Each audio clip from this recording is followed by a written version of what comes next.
कर्नाटक चुनाव पूरी तरीके से अब घमासान के मोड में नजर आ रहे हैं। तैयारियां सारे दलों की पूरी हैं। सबने अपना विजन डॉक्यूमेंट यानी कि मैनिफेस्टो पेश कर दिया है। कांग्रेस के मैनिफेस्टो पेश करने के तुरंत बाद अब लड़ाई जो है एक तरीके से ऐसी हो गई है कि दोधारी तलवार पर चलने के जैसी हो गई है। कांग्रेस के लिए स्थितियां वाकई विकट इसलिए हो गई हैं क्योंकि वो बीजेपी के टर्फ पर कूद गई, ध्रुवीकरण के टर्फ पर कूद गई। मैनिफेस्टो में यह कहा गया कि पीएफआई के साथ साथ बजरंग दल पर भी बैन लगाया जाएगा। जैसे ही बजरंग दल का नाम आया, बीजेपी ने कैच कर लिया और जोड़ दिया बजरंग बली से। अब कांग्रेसी समझने में जुटे हुए हैं कि भाई बजरंग दल और बजरंग बली आपस में कनेक्टेड कैसे हैं, लेकिन क्योंकि टर्फ बीजेपी का है इसीलिए हो सकता है बाजी बीजेपी मार ले जाए।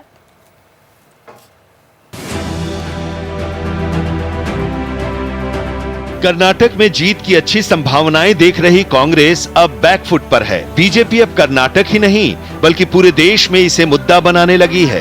कर्नाटक के रामनगर में बीजेपी के राष्ट्रीय अध्यक्ष जेपी नड्डा के रोड शो से पहले कार्यकर्ताओं ने मैं बजरंग बली हूं लिखी तख्तियां लेकर प्रदर्शन किया।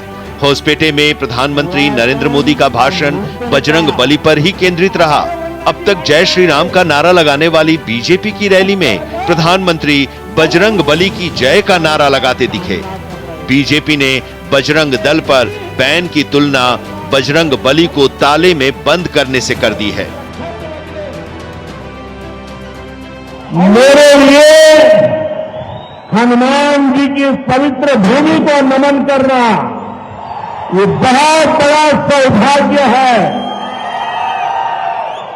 लेकिन दुर्भाग्य देखिए, जब मैं आज हनुमान जी की पवित्र भूमि को प्रणाम करने के लिए आया हूं, उसी समय कांग्रेस पार्टी ने अपने मैनिफेस्टो में बजरंग बली को ताले में बंद करने का निर्णय किया है।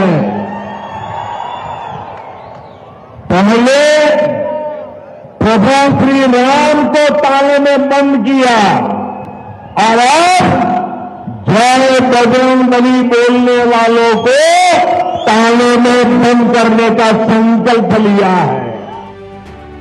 कांग्रेस अब तक कर्नाटक में अपने पक्ष में बने माहौल से पूरी तरह संतुष्ट थी।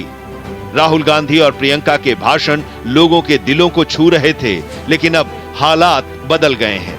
ये अलग बात है कि कांग्रेस नेता अब भी अपने भाषणों में बेरोजगारी, महंगाई, ओपीएस जैसे मुद्दे उठा रहे हैं। 3.5 सालों से इनकी सरकार रही है, क्या किया इन्होंने? महंगाई इतनी बढ़ चुकी है कि आप जैसे मैंने कहा कुछ खरीद ही नहीं पा रहे हैं। मेरे नौजवान भाई बहन यहाँ पे खड़े हैं, कितनों को सरकारी रोजगार मिला है? किसी को नहीं मिला है और 2.5 लाख सरकारी पद खाली पड़े हुए हैं। सबसे जरूरी मुद्दे भ्रष्टाचार, महंगाई और बेरोजगारी है। 1.5 करोड़ लोगों का रोजगार खो गया। हम आपको गृह लक्ष्मी स्कीम देने जा रहे हैं। गृह लक्ष्मी स्कीम मतलब कर्नाटक की महिलाओं को 2,000 रुपए हर महीने। राहुल गांधी और प्रियंका अपनी सभाओं में जो मुद्दे उठा रहे थे, उनसे बने जबरदस्त माहौल से कांग्रेस को भारी बहुमत की उम्मीदें हो गई थीं। लेकिन अब कई कांग्रेसी भी मानने लगे हैं कि कांग्रेस ने बड़ी गलती कर दी है।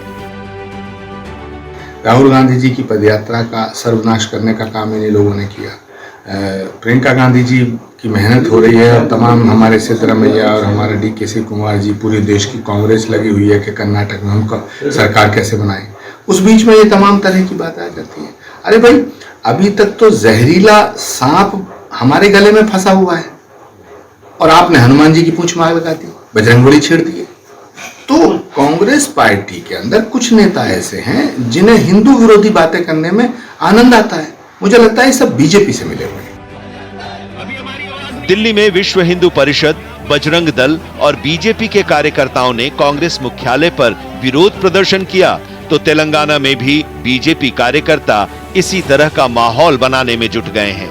मध्य प्रदेश में भी सीएम शिवराज सिंह चौहान और बीजेपी के बड़े नेता कांग्रेस नेताओं की हनुमान भक्ति पर सवाल उठाने लगे हैं। Bureau report, Bharat express.